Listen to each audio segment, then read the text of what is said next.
राधे राधे, हरे कृष्णा। आप सभी का दिन शुभ और मंगलमय हो। आज से आप हमारे चैनल पर हर दिन नियम से मार्गशीर्ष मास के मातम्य की कथाएं सुनेंगे। वीडियो के अंत में श्री कृष्ण आरती आप सुनेंगे। आप सभी से अनुरोध है, अध्याय 1 से लेकर अंतिम अध्याय तक हमारे साथ इसी तरह जुड़े रहिएगा। इस बार मार्गशीर्ष का महीना 16 नवंबर दिन शनिवार से प्रारंभ हुआ है, 15 दिसंबर रविवार को समाप्त होगा। यह महीना इतना पवित्र है कि भगवान श्री कृष्ण गीता में कहते हैं कि मैं महीना में मार्गशीर्ष हूँ। श्री कृष्ण ने मार्गशीर्ष माह के महत्व को गोपियों को भी बताया था। उन्होंने कहा था कि इस महीने में यमुना स्नान से मैं सहज ही सभी को प्राप्त हो जाऊंगा। इस पवित्र मास को भगवान श्री कृष्ण का स्वरूप माना गया है। मार्गशीर्ष मास को अनेक नामों से जाना जाता है। हिंदी पंचांग के अनुसार मार्गशीर्ष मास 9वां महीना होता है और इस माह में नदी में स्नान और दान पुण्य का विशेष महत्व है। यह पवित्र मास में तुलसी जी की जड़ की मिट्टी और तुलसी के पत्तों से स्नान किया जाए तो भगवान श्री हरि की कृपा बहुत जल्द प्राप्त हो जाती है। मार्गशीर्ष के महीने में जो भक्त भगवान श्री कृष्ण की कथाओं का श्रवण करता है, वह मंत्रों का जाप करता है, उसकी इच्छाएं भगवान श्री कृष्ण पूर्ण करते हैं। मार्गशीर्ष माह में किस किस नियमों का पालन किया जाता है, अब आज के अध्याय का शुभारंभ करते हैं। ऋषिगण बोले, हे महाभाग, नर के मित्र नारायण नारद के प्रति जो शुभ वचन बोले वह आप विस्तार पूर्वक हमसे कहें। सूत जी बोले, हे द्विज सत्मो, नारायण ने नारद के प्रति जो सुंदर वचन कहे वह जैसे मैंने सुने हैं मैं वैसे ही कहता हूँ, आप लोग सुने। नारायण बोले, हे नारद, पहले महात्मा श्री कृष्णचंद्र ने राजा युधिष्ठिर से जो कहा था वह मैं कहता हूँ, सुनो। एक समय धार्मिक राजा अजातशत्रु युधिष्ठिर छल प्रिय धृतराष्ट्र के दुष्ट पुत्रों द्वारा धृतकीड़ा में हार गए। सबके देखते देखते अग्नि से उत्पन्न हुई धर्मपरायणा द्रौपदी के बालों को पकड़कर दुष्ट दुशासन ने खींचा और खींचने के बाद उसके वस्त्र उतारने लगा। तब भगवान कृष्ण ने उसकी रक्षा की। पीछे पांडव राज्य को त्याग काम्यक वन को चले गए। वहां अत्यंत क्लेश से युक्त वे वन के फलों को खाकर जीवन बिताने लगे। जैसे जंगली हाथियों के शरीर में बाल रहते हैं, इसी प्रकार पांडवों के शरीर में बाल हो गए। इस प्रकार दुखित पांडवों को देखने के लिए भगवान देवकी सुत मुनियों के साथ काम्यक वन में गए। उन भगवान को देखकर मृत शरीर में पुनः प्राण आ जाने की तरह युधिष्ठिर, भीमसेन, अर्जुन आदि प्रेम विलीन होकर सहसा उठ खड़े हुए और प्रीति से श्री कृष्ण को गले मिले और भगवान कृष्ण के चरण कमलों में भक्ति से नमस्कार करने लगे। द्रौपदी ने भी धीरे धीरे वहां आकर आलस्य रहित होकर भगवान को शीघ्र नमस्कार किया। उन दुखित पांडवों को मृग के चर्म के वस्त्रों को पहने देख और समस्त शरीर में धूल लगी हुई, रूखा शरीर, चारों तरफ बाल बिखरे हुए द्रौपदी को भी उसी प्रकार दुर्लभ शरीर वाली और दुखों से घिरी हुई देखा। इस तरह दुखित पांडवों को देखकर वे अत्यंत दुखी हुए। भक्त वत्सल भगवान धृतराष्ट्र के पुत्रों को जला देने की इच्छा से उन पर क्रुद्ध हुए। विश्व के आत्मा, बाहों को चढ़ा गुरूर कर देखने वाले, करोड़ों काल के कराल मुख की तरह मुख वाले, धधकती हुई प्रलय के अग्नि के समान उठे हुए ओठों के दांत के नीचे जोर से दबाकर तीनों लोकों को जला देने की तरह ऐसे उद्यत हुए जैसे श्री सीता के वियोग में संतप्त भगवान रामचंद्र को रावण पर जैसा क्रोध आया था। उस प्रकार से क्रुद्ध भगवान को देखकर कांपते हुए अर्जुन कृष्ण को प्रसन्न करने के लिए द्रौपदी, धर्मराज तथा और लोगों से भी अनुमोदित होकर शीघ्र ही हाथ जोड़कर उनकी स्तुति करने लगे। अर्जुन बोले, हे कृष्ण, हे जगत के नाथ, हे पालनहार, मैं जगत के बाहर नहीं हूँ, आप ही जगत की रक्षा करने वाले हैं। हे प्रभु, क्या मेरी रक्षा आप नहीं करेंगे?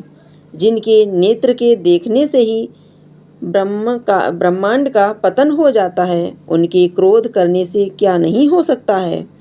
यह कौन जानता है कि क्या होगा? हे संहार करने वाले, क्रोध का संहार कीजिए। हे तात के पात, हे जगतपते, आप ऐसे महापुरुषों के क्रोध से संसार का प्रलय हो जाता है। संपूर्ण तत्व को जानने वाले, सर्व वस्तुओं के कारण वेद और वेदांग के बीज आप साक्षात श्री कृष्ण हैं। मैं आपकी वंदना करता हूँ। आप ईश्वर हैं। इस चराचर संसार को आपने उत्पन्न किया है। सर्व मंगल मांगल्य हैं और सनातन के बीज रूप हैं। इसलिए एक के अपराध से अपने बनाए समस्त विश्व का आप नाश कैसे कर सकते हैं? कौन भला ऐसा होगा जो मच्छरों को जलाने के लिए अपने घर को जला देता हो? श्री नारायण बोले, दूसरों की वीरता को मर्दन करने वाले अर्जुन, हे भगवान से इस प्रकार निवेदन कर प्रणाम किया। सूत जी बोले, श्री कृष्ण ने अपने क्रोध को शांत किया और स्वयं भी चंद्रमा की तरह शांत हो गए। इस प्रकार भगवान को शांत देखकर पांडव स्वस्थ हुए, प्रेम से प्रसन्न मुख एवं प्रेमलीन हुए। सब ने भगवान को प्रणाम किया और जंगली कंद मूल फल आदि से उनकी पूजा की। नारायण बोले, तब शरण में जाने योग्य भक्तों के ऊपर कृपा करने वाले श्री कृष्ण को प्रसन्न जान विशेष प्रेम से भरे हुए नर्म अर्जुन ने बारंबार नमस्कार किया और जो प्रश्न आपने हमसे किया है वही प्रश्न उन्होंने श्री कृष्ण से किया। इस प्रकार अर्जुन का प्रश्न सुनकर श्री कृष्ण क्षण मात्र मन से सोचकर अपने दुस्सहज पांडवों को और व्रत को धारण की हुई द्रौपदी को आश्वासन देते हुए वक्ताओं में श्रेष्ठ श्री कृष्ण पांडवों से हितकर वचन बोले। श्री कृष्ण बोले, हे राजन, हे महाभाग, हे भीमोत्स, अब मेरा वचन सुनो। आपने यह प्रश्न अपूर्व किया है। आपको उत्तर देने में उत्साह नहीं हो रहा है।